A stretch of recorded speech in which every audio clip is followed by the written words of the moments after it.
In the summer of 2023, I was able to spend a few days in Filan in Hungary with a spiritual sage of the natural wine world, Horst Hummel. The 3 days were filled with lots of discussions, lots of food, and lots of talking about food, and also preparing some amazing meals with some friends.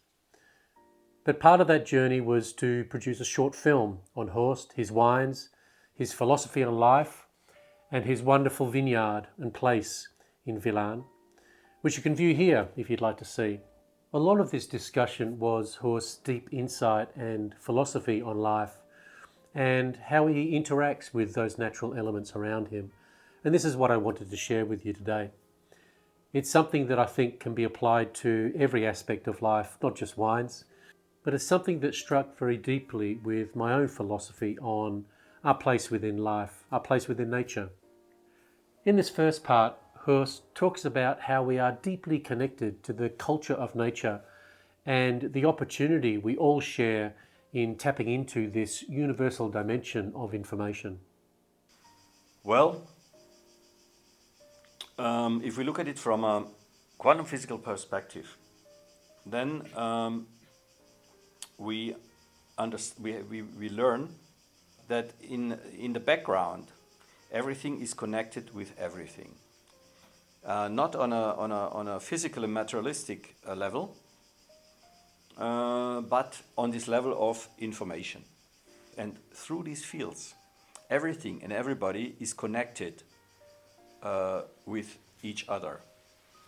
And we, as human beings, as physical, emotional, and spiritual beings, have access to these dimensions. And we can use it, for example, by using the kinesiological muscle test. With this muscle test, we connect to these fields, and we get the information. And in this way, everybody is connected to his vineyard, for example, if he knows it or not, if he uses it or not, or to his wine. So there is this connection anyway. If we know about it or not, it's there. The question is, what do we do with it? We are used to act in these dimensions of matter and energy, which we have done maybe the last 2,500 years, and have tried to understand what's going on and to solve the problems that we had and observed. And so usually we take a counter position if we have a problem. Let's say with plant protection, there are the fungi. We fight the fungi as like an enemy, and that's what agriculture has more or less always done. So we take this counter position and try to eliminate the enemy. If we enter this dimension of information, then it's not. And it doesn't make sense anymore, this counterposition, because the fungi, they are beings like us. Their existence makes sense. We only have to understand why they are there, why they attack our vines, wines, and leaves or so, because nothing happens by chance. They have a reason. And this reason makes sense, at least for them. But because everything is connected, it also has to make sense for us. We can understand it.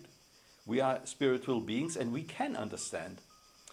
And then we can find a position, maybe, where the fungi can have a good time, and their needs are served, and they don't have to make damage to our grapes.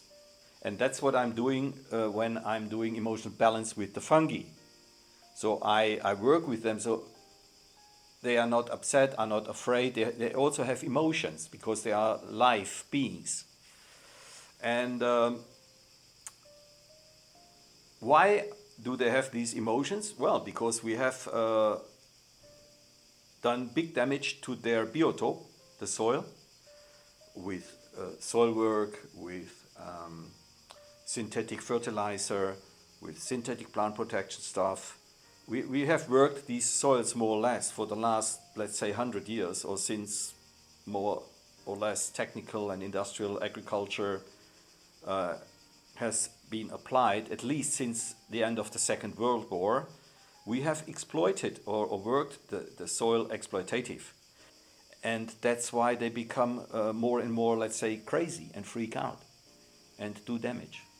And we have to come back to this understanding and that we must not, we can do meaningful and effective agriculture and viticulture without doing damage, without harming, let's say, the soil life, the mycels in the soil. And I think this is the task at the moment for a modern agriculture and viticulture, to find ways to create this balance. And one way is what I am doing now, what I call natural synergetic wine growing. That's how I call what I'm doing. Applying mainly kinesiology, but it's let's say it's based on the insights that quantum physics, for example, has given to us. Harmony and beauty is a constant dialogue that Horst has with his wines.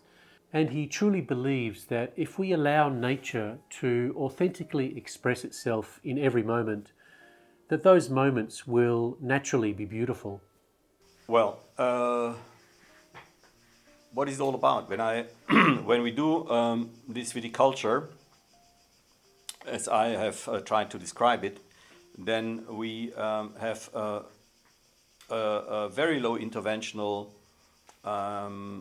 viticulture in the vineyard. So we don't add anything to the soil, we don't fertilize, we do as little as possible soil work. Then we will have healthy, more or less healthy grapes from relaxed vines that are not under stress. And this situation, this balanced situation, I mean, viticulture is, as the word says, culture. We are, this is not nature, it's culture, but it is, of course, we do this in nature and with nature. And if we produce grapes like this, they will have an inner harmony, a balance. And this balance is provided by nature. And if we have the right grapes at the right place, they fit the terroir, we get the terroir expression in the grapes, and in the end, we find this harmony, this complexity later in the wine, and it will always be beautiful, doesn't matter what it is. Because beauty is also about harmony, tension, harmony, contrast, everything. But in the end, it's what is a good wine? It's all about beauty. It's an aesthetical judgment that doesn't even come from our critical mind. You know, if you take something in your mouth, it's beautiful or not. You don't have to think.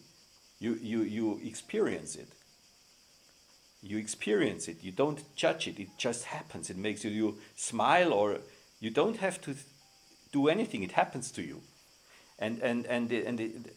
My idea from wine growing is that we should be able to produce this kind of wine without doing damage to anything or anybody. This is the idea behind it. And then we have this pure expression of terroir, this complex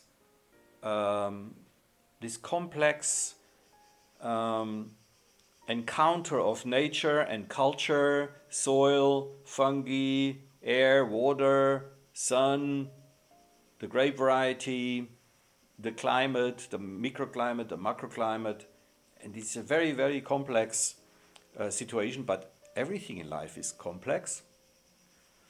And if we do it the right way, then we get the beauty in the bottle. And wines that will maybe touch us because nature has something to do with beauty. If you open your eyes and you look out of them, it cannot, somehow, it's very hard to imagine this is by chance. In this final part, Horst talks about how wine and truth go hand in hand. And as human beings, our own search for truth is something which in some way has to make sense to us. And this expression of truth, beauty and harmony is something which Horst captures through his natural wines, and something which he hopes brings us a little bit closer to nature. There is this German philosopher Martin Heidegger, and in German he said, he wrote or said, or I think I've read it, this sentence by him which plays a big role in my thinking. It's in German, it's Das Wesen der Wahrheit ist Schönheit. So truth and beauty are connected.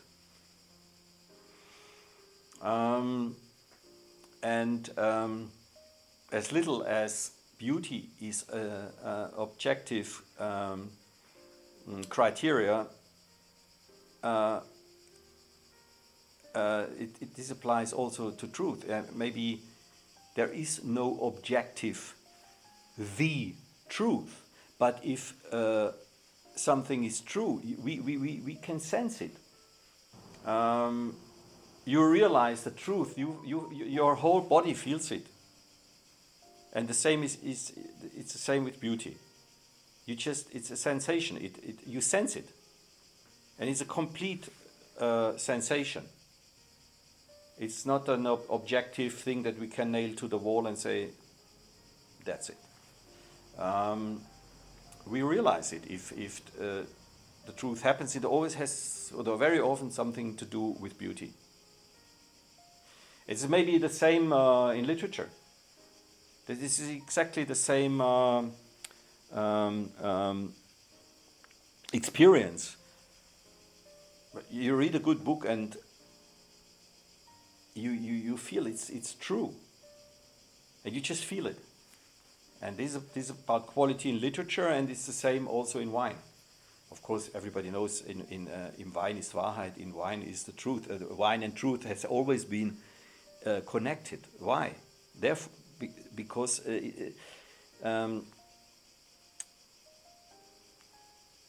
if the beauty happens, then the truth happens. I think it's important because we are human beings, and our existence is connected to sense. It has to make sense. There's no way around. You cannot live without sense. Maybe there are people who think life doesn't make sense, but it's very hard to say it's worth to live, but it doesn't matter if it makes sense or something. It doesn't fit into my mind. We are somehow sense animals. Our life has to make sense on the one level or the other. On one level or the other, it has to make sense. And the highest level of sense maybe happens when we experience truth and or beauty. Then we know, it makes sense. And then you are fulfilled. You are full of life. You don't have to think about anything. It's beautiful. And I think we live for this state. Our life has to make sense. Not in the meaning somebody knows the meaning of life is this and that's what you live for. This is for everybody different. Everybody is somewhere else with himself. And during the time we are on this planet, we develop. But everything we do on some level has to make sense, otherwise we wouldn't do it. What is that? It's also, again, I cannot say it's this. Everybody knows it himself, if he knows it.